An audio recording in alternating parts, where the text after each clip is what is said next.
I have always been a night owl, but I was not ready for the kind of isolation that comes with working at a gas station in the middle of nowhere. When I say nowhere, I mean Amboy, California, a forgotten dot on Route 66, surrounded by miles of desert, with a sky full of stars that you would only see in a planetarium. It might sound romantic, but it is not. There is a heavy stillness here that clings to you, a quiet that is not peaceful, but suffocating, as if the sand and winds are whispering secrets to each other that no one else should hear. The job seemed simple when I found the ad online. Night clerk needed, no experience necessary, competitive pay. I had just been laid off and was not exactly flooded with opportunities, so I took the chance. My first clue that this place was unusual should have been the lack of an interview. They simply sent me a confirmation email with instructions. Show up by 10 p.m. Your duties will be explained. The gas station itself was a relic from another time, an old, battered building with peeling paint and a flickering neon sign that hummed like a dying insect. The pumps were ancient, with spinning dials instead of digital readouts. It was the type of place that felt forgotten by the world, but still standing, as though it refused to let go of whatever history it clung to. The owner, a wiry old man named Mr. Grady, did not stick around for pleasantries. He handed me a set of keys, pointed me to the counter, and muttered, "Do not go snooping around, just do your job."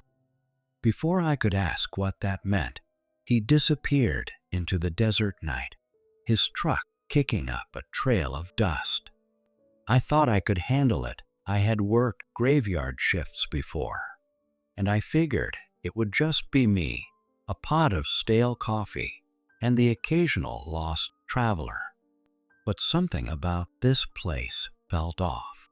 The way the shadows stretched just a little too far. The way the hum of the fluorescent lights seemed to sync with my heartbeat. Then there was the gas canister. It sat by the pumps, riddled with bullet holes, its metal rusted and pockmarked. I only noticed it when I went outside to sweep some sand. As the flashlight beam hit the pooling gas beneath it, I saw words shimmer in the reflection, like heat mirages. At first, I thought it was a trick of the mind, but as I stepped closer, the words sharpened, each letter etched in shimmering liquid. It was a list of rules. I did not know it then, but those rules would be the only thing standing between me and a night I would never forget. The words in the reflection did not make sense at first. They shimmered faintly, shifting as though written on water, refusing to stay still. I crouched down, my knees pressing into the cracked asphalt, and aimed the flashlight at the pooling gas under the bullet-riddled canister. The rules came into focus, and my stomach twisted in a knot. Rule 1. Do not touch the gas canister after 11:13 p.m. Rule 2. If a car pulls in but no one exits, fill the tank without question. Rule 3. Do not look directly into the side mirrors of any vehicle. Rule 4. If you hear whistling from the desert, turn off all lights and hide. Rule 5.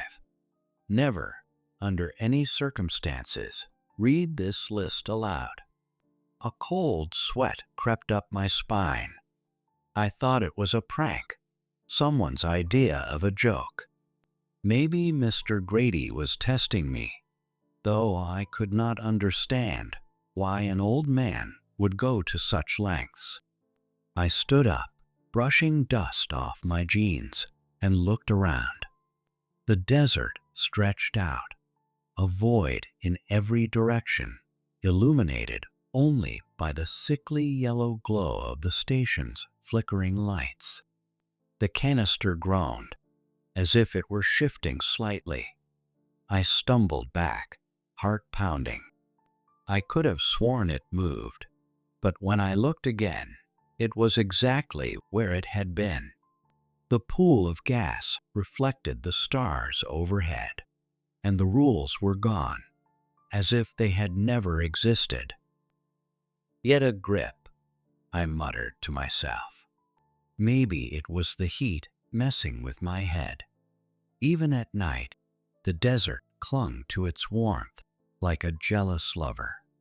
I went back inside, locking the door behind me.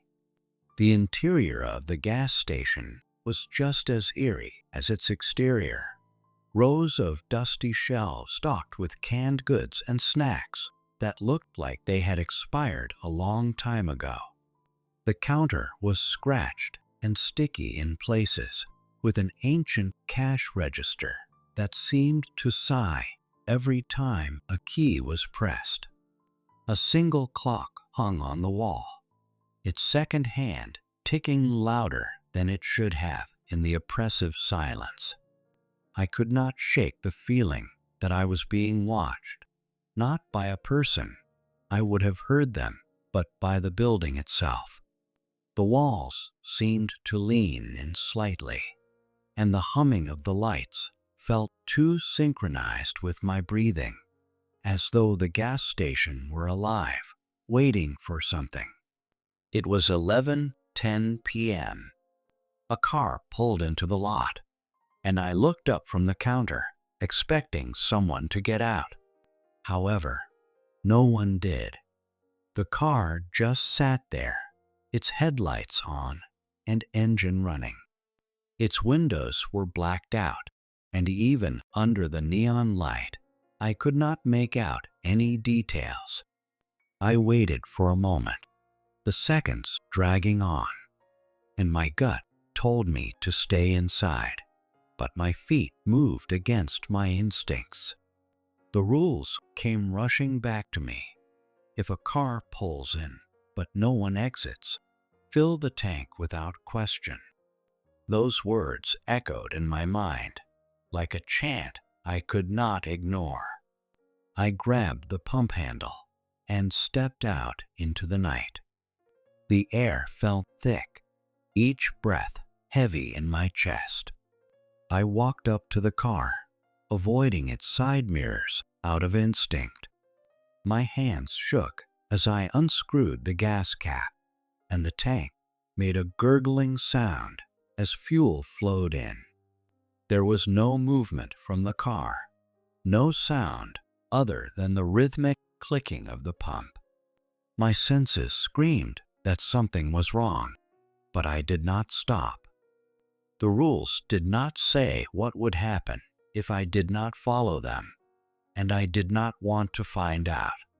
When the pump clicked off, signaling that the tank was full, I replaced the gas cap and stepped away. The car remained still for a long, agonizing moment. Then, without any sound, it rolled out of the lot and vanished into the desert night. I stood there, staring at the spot where the car had been, my breath visible in the cold air. My hands shook, and for a moment I considered quitting right then and there. But something held me there, fear or curiosity, I could not tell. I walked back inside and locked the door behind me. The clock on the wall read 11:15 p.m., 2 minutes past the time the rules had warned me about. I glanced outside at the canister, half expecting it to have moved. It had not, but the pool of gas beneath it shimmered faintly, reflecting nothing but the empty night. I sat behind the counter, staring at the clock. My shift had barely started, and already I felt like I was losing my mind. The next hour dragged on. I paced back and forth, glancing at the clock every few minutes. The rules were burned into my mind, each one looping like a warning bell. I tried to convince myself that I had imagined the car's strange stillness or the way the gas shimmered unnaturally, but I could not shake the feeling that something was wrong. The desert outside was eerily quiet, and the usual sounds of insects and distant howls were absent, as though the world had taken a deep breath and held it. At 12:30 a.m., the bell above the entrance chimed. I froze. I had not seen any headlights or heard an engine approach. Slowly, I turned toward the door. A man stood there, wearing a dusty coat and a wide-brimmed hat that shaded his face. His boots left faint prints on the cracked tile floor, and when he moved, it was stiff like an old marionette. "Evening," he said, his voice low and raspy. His hat was tilted slightly as he looked around the station. "Quiet night." Yeah," I stammered, my throat dry. "What can I get you?" He walked to the counter, his boots making an unnaturally loud sound in the silence. Up close, I noticed his face was too pale, the skin stretched tight over sharp cheekbones. His eyes were hidden under the brim of his hat, but I could feel them watching me, analyzing me. "Just gas," he said, sliding a crumpled bill across the counter. I hesitated. Something about him set my nerves on edge, but I forced a smile and nodded. "Sure thing, pump one." The man did not answer. He simply nodded once and turned, heading back outside. I watched him go, his silhouette nearly disappearing into the darkness. The bell chimed again as the door swung shut behind him. When I stepped outside, I realized there was no car.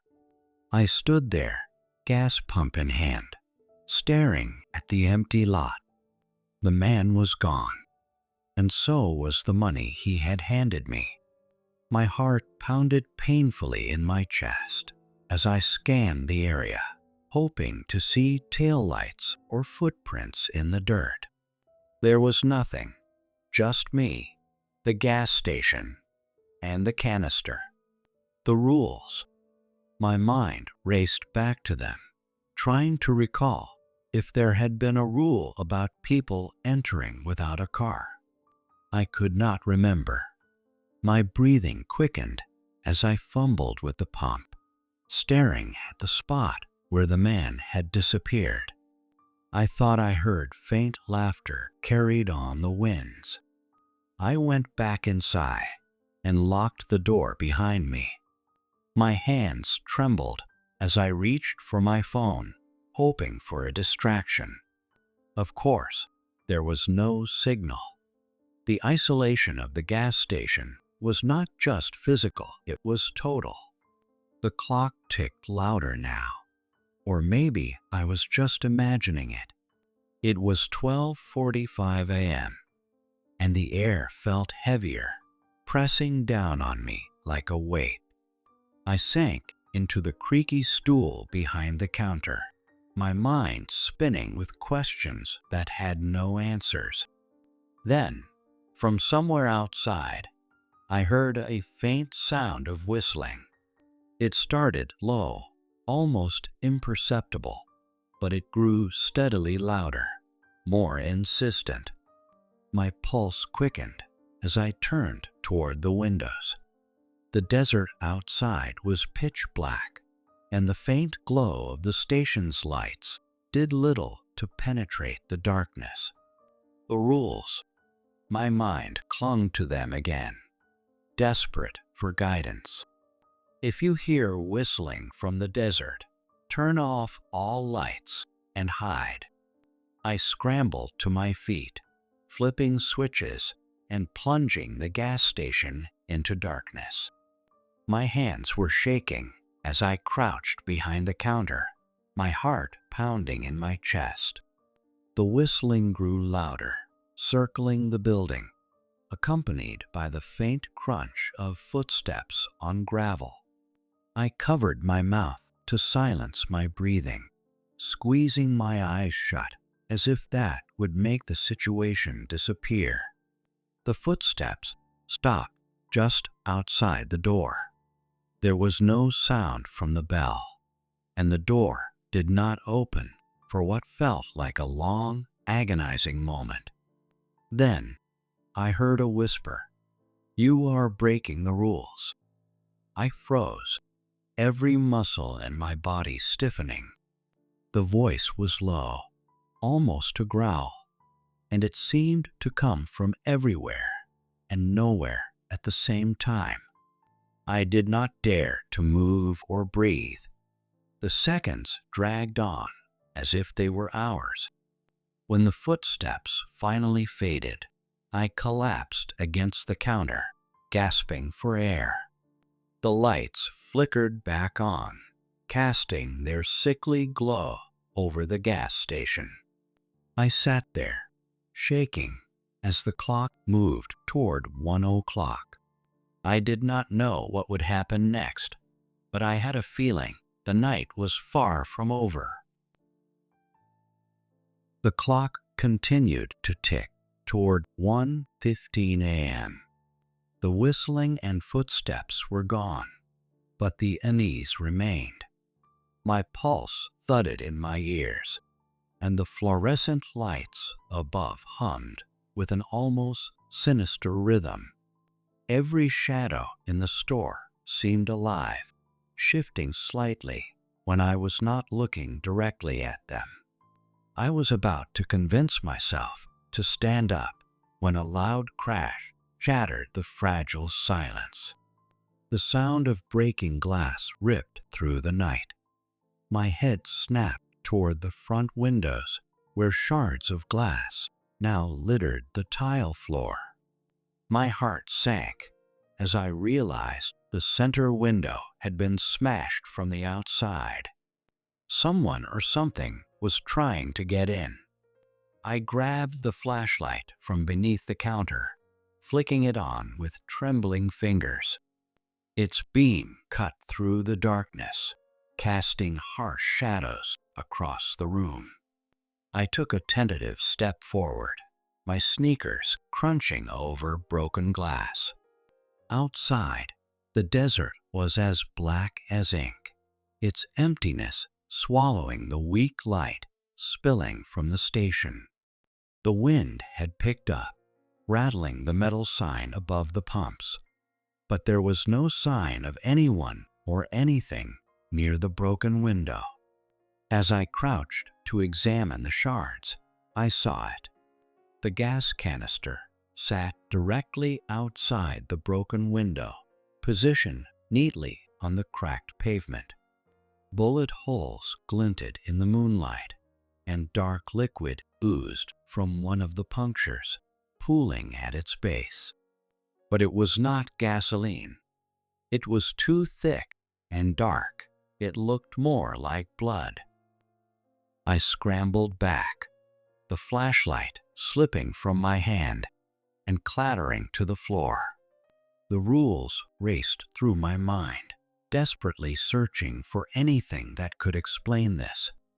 If the gas canister moves, do not approach it. Lock all doors and wait. My heart seized. I had already approached it. The canister had been near the pumps earlier. I was sure of it. My body moved on autopilot as I scrambled to lock the front door, pulling down the rusted deadbolt. and flipping the sign to closed. I backed away from the door, keeping my eyes fixed on the window. The canister had not moved, but something about it felt menacing, as if it were watching me. I had to do something, anything, to regain control over my nerves. I returned to the counter and grabbed the radio, flipping the knob to scan channels. Static hissed through the speakers, occasionally interrupted by faint blips of noise. I had no idea what I was searching for. Help, maybe, or just a voice to reassure me that I was not losing my mind. The static gave way to a whisper, faint and garbled, like someone trying to speak through a mouthful of water. I froze, holding the radio closer to my ear. Breaking rules. I dropped the radio. The voice had been low, guttural, and unmistakably inhuman. My breath hitched as I stared at the radio, its static continuing to hiss mockingly. The bell above the door chimed. My stomach dropped. The door was locked, was it not? I turned slowly, the flashlight trembling in my hand. The door was still bolted, but the bell swayed gently, as if someone or something had passed through it. My gaze fell to the floor, where a single set of footprints, bare, wet, and impossibly large, led from the door to the gas canister. I staggered back, gripping the counter for support. The rules, I clung to them like a lifeline, my mind desperately trying to recall what to do next. But the words blurred, slipping through my grasp like sand. I did not realize I was crying until a tear dripped onto the counter. The footprints stopped just outside the broken window, but I had no doubt they would return. The canister sat in the same spot, its dark liquid now seeping toward the gas station's entrance, as if it had a will of its own. The night was not just hostile, it was alive, and it was watching me. The night deepened, each minute dragging like an eternity. The station was unbearably quiet, except for the low hum of the lights overhead and the occasional creak of the old metal sign outside. My hands trembled as I clutched the flashlight, its weak beam darting nervously between the gas canister outside and the door that still mercifully held shut. I sank to the floor behind the counter, pulling my knees to my chest and trying to slow my breathing. The rules swirled in my head, fragments of them surfacing like debris in a storm. If the gas canister moves, do not approach it. Lock all doors and wait. I had locked the door. I had waited. But the canister had not moved yet. The thought brought little comfort. I must have dozed off for a moment. My body gave in to exhaustion, despite the fear racing through my veins. When I blinked awake, something felt off. The station was darker than it had been before, the fluorescent lights dimming to a sickly yellow glow. The air was heavy, pressing down on me like an invisible weight. Then I saw it. The canister was no longer outside the window. My heart leaped into my throat as I quickly stood up, shining the flashlight frantically across the cracked pavement. It was gone. I pressed my face against the window, squinting into the darkness, hoping, praying that I had imagined it. A faint metallic scraping sound echoed from behind the building. It was the kind of noise that made your teeth ache. I turned around, the flashlight shaking in my hands. The noise grew louder, closer, like nails being dragged across concrete. I backed away from the window, my legs trembling. The rules repeated in my mind like a chant, but they offered no answers for this. What should you do when the thing you are supposed to avoid is already here? The scraping stopped, and a deafening silence followed. It was so quiet that I could hear my own blood rushing in my ears. I held my breath, waiting for something, anything to happen. Then, slowly, the gas canister rolled into view from the dark hallway leading to the storeroom. I froze. The canister stopped in the middle of the room, its bullet holes glinting faintly in the weak light. The dark liquid oozing from it began to form a slow-moving puddle on the floor, spreading like a dark stain. Then it moved again. The canister tipped slightly, as if something invisible had pushed it, and it rolled a few inches closer to me. The puddle of liquid followed, creeping toward my feet. "Stay away," I whispered, though my voice sounded weak and small in the heavy silence. The canister rolled again. I stumbled backward, nearly tripping over the counter. The flashlight flickered, the beam sputtering out for a moment before coming back on. When the light returned, the canister had stopped moving, but the dark liquid on the floor was now shifting.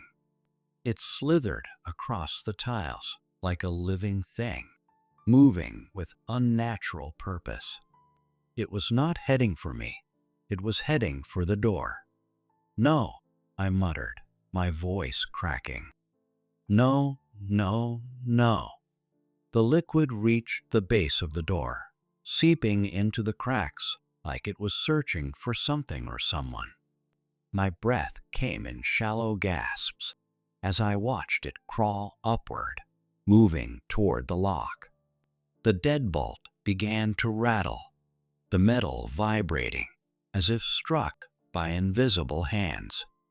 I darted forward, my instincts screaming at me to stop whatever was happening. I grabbed the radio from the counter and quickly turned the knob to scan the channels. Static filled the air, occasionally interrupted by faint whispers and distorted voices.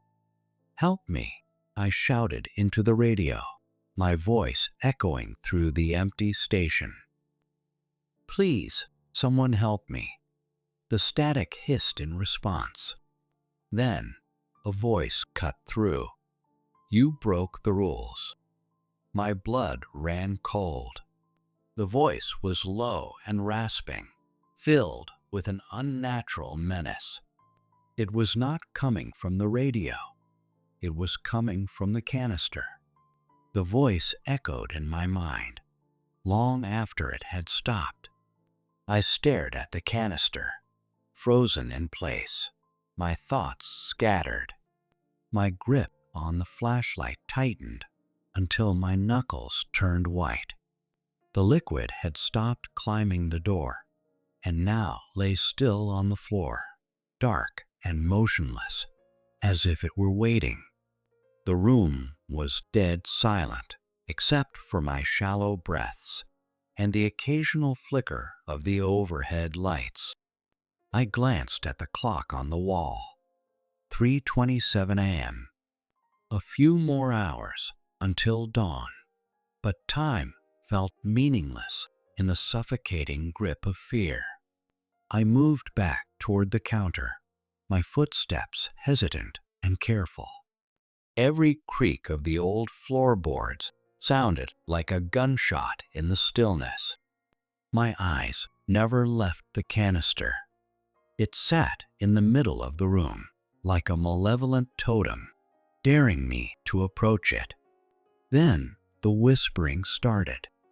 It was faint at first, barely audible, like leaves rustling in the wind, but it grew louder.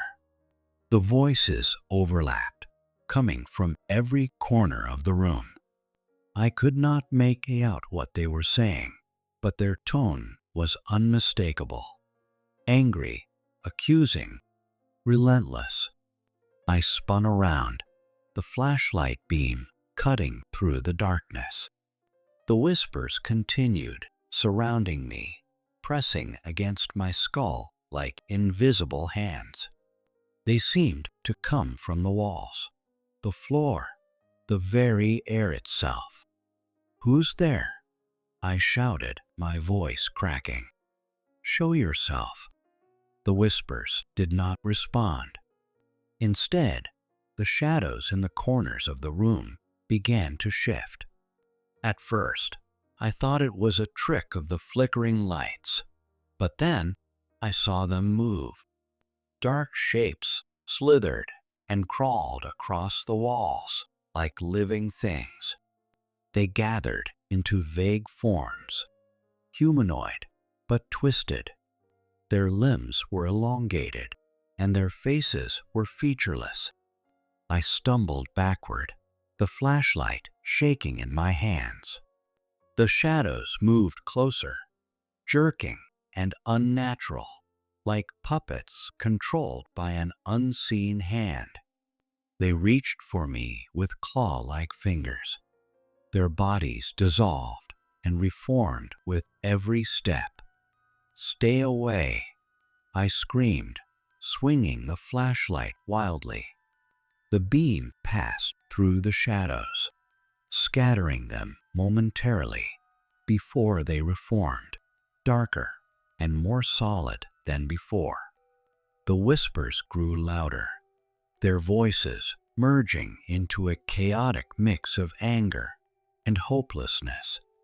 My heart raced as the shadows drew closer, their hands reaching out just inches from my face. I could feel the coldness coming from them, a deep, bone-chilling cold that drained the strength from my body.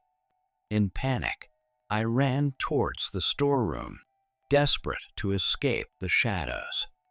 I slammed the door behind me and fumbled with the lock, my fingers trembling. The shadows pounded against the door, their force making the wood groan. I backed away, my flashlight casting a shaky beam over the cluttered shelves. On a metal shelf, the radio hissed with static, its speaker spitting like a snake. I grabbed it, hoping for some guidance, some way out of this nightmare. "Please," I whispered into the radio, "tell me what to do." The static crackled. Then the same voice answered, clear and deliberate. "You broke the rules, Jared. Now you pay the price." "No," I muttered, shaking my head. "I did everything right. I followed the rules. I locked the doors. I did not touch the canister." The voice laughed, a low and chilling sound that sent a shiver through my spine. "You did not follow all of them. You turned off the pump too late, and now they are coming for you." The shadows began to seep under the door, their darkness spreading across the floor like spilled oil. The temperature dropped so quickly that I could see my breath. I backed into a corner, clutching the radio like it was my only lifeline. The whispers filled the room, drowning out my thoughts, my pleas, my screams. The shadows slithered across the floor, filling every corner, wrapping around shelves and boxes like tendrils of smoke. My flashlight flickered, its beam weak and swallowed by the growing darkness. I pressed myself against the cold metal shelves, my breath shallow and ragged. Why is this happening? I whispered, though I knew no one would answer. The radio crackled to life again, and the voice was softer this time, almost sorrowful. They always come back. You cannot outrun what you have awakened. What do you mean? I demanded, my voice hoarse. The static hissed and spit, but there was no answer. I gritted my teeth, trying to think, but the cold was slowing my thoughts and draining my strength. Then I noticed something strange. On the monitor in the other room, I saw the canister sitting untouched, but around it, faint figures flickered into view. Men in ragged clothes with obscured faces, holding tools that glinted in the dim light. They moved jerkily, like a damaged film reel, appearing and disappearing, caught between frames of reality. They were not just shadows, they were ghosts. A chilling realization gripped me. The gas station was not just haunted, it was a trap, a snare for restless spirits, bound by rules I had now broken. Each rule was not about safety, it was a ritual to keep the station's curse in check. The figures on the screen turned their heads in unison, their eyeless faces staring directly into the camera. My stomach churned as they raised their hands, pointing at the store at me. The door rattled, and the whispers grew louder, now distinct, overlapping, and broken. You owe us. You must pay. You are next. I backed away, stumbling over a stack of boxes. My flashlight rolled from my hand and spun on the ground, its flickering light catching something on the floor. I squinted through the fear and saw footprints, wet and bloody, leading straight to where I stood. My heart raced as I realized they were not mine. I scrambled to my feet and ran for the back exit. The shadows clawed at me, their icy tendrils brushing my arms and legs. I reached the door, threw it open, and stumbled into the cold desert night. The air was sharp and dry, but it felt like freedom compared to the suffocating grip of the station. I ran toward the highway, the gravel crunching beneath my shoes. In the distance, a pair of headlights appeared, growing brighter as they approached. I waved my arms frantically, desperate for help.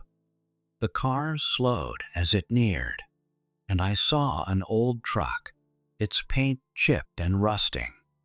Relief flooded me as it stopped. A man leaned out of the driver's side window, his face hidden in the shadows of the cab. "You all right, buddy?" he asked, his voice gruff but concerned. "Please, you have to help me," I gasped, pointing back at the station. "There is something in there, something wrong." The man frowned, his eyes narrowing as he looked past me. "The station's been closed for years," he said slowly. "There is no one who has worked there since." "Well, since the accident." "What accident?" I demanded, my voice trembling. But before he could answer, the truck's headlights flickered and went out. The whispers returned, louder now, carried on the wind. The shadows slithered toward me, crossing the desert like living oil slicks.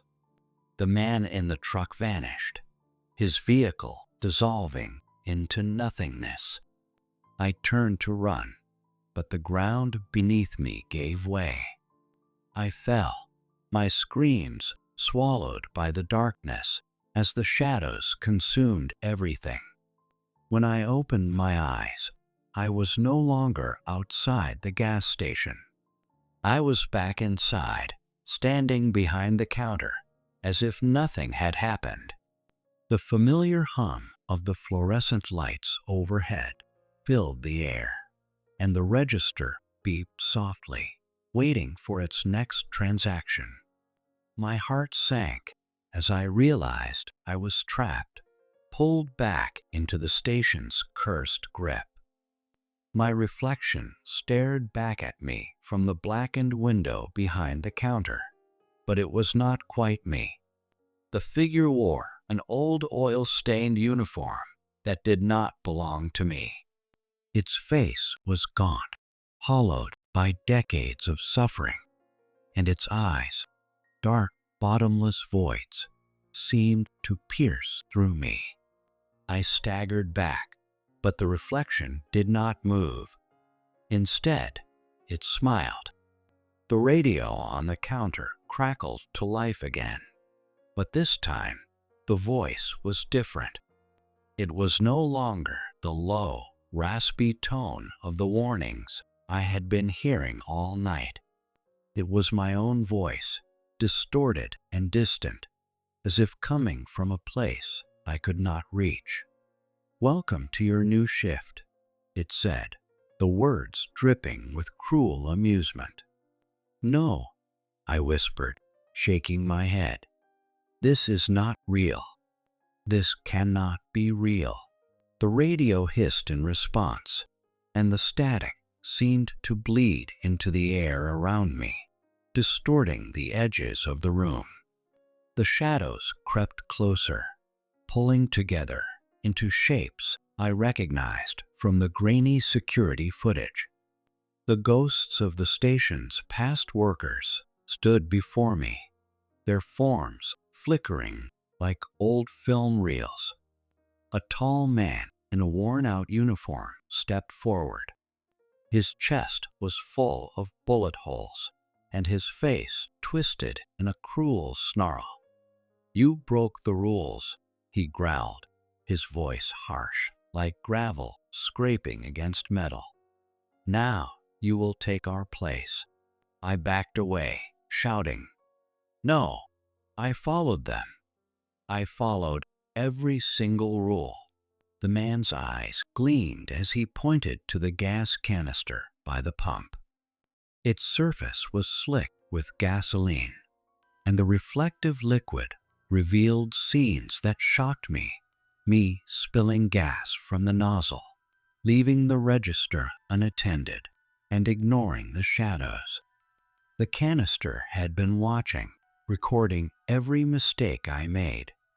"You did not follow the rules well enough," the ghost hissed as he stepped closer. The others gathered around me, their forms stretching and shifting as they encircled me. I stumbled and fell to my knees. The ground beneath me cracked open, and black tendrils of shadow slithered through the floorboards. They wrapped around my wrists and ankles, pulling me deeper into the station. The room spun as the walls closed in, and the air grew thick with the smell of gasoline and decay. "Please," I begged, tears streaming down my face. "I did not know. I did not mean to." The ghosts only laughed, their voices echoing in my ears. "The station does not care about intent," the lead's ghost snarled. "It only cares about keeping its secrets and its sacrifices." The tendrils tightened, pulling me deeper into the floor. The last thing I saw before darkness took me was my reflection in the gasoline. But it was not my reflection anymore. It was the man from the register, the one with hollow eyes and a twisted grin. He was my future. I was to be his replacement. The gas station on Route 66 remains just as it always has, silent, brooding, and unnoticed. Travelers pass by without giving it a second thought. The flickering "Open 24 hours" sign is a lonely beacon in the endless desert. Those who stop rarely stay long. They pump their gas, grab a snack, and drive off, their tires kicking up dust into the night. But sometimes, someone lingers too long. They notice things they should not. Inside the station, the air is heavy, thick, with secrets that no one dares to speak of. A faint smell of gasoline mixes with something older and darker. The shelves are always stocked, the register always humming, and the pumps never run dry. It is a place frozen in time, waiting. Behind the counter, a new clerk stands, watching.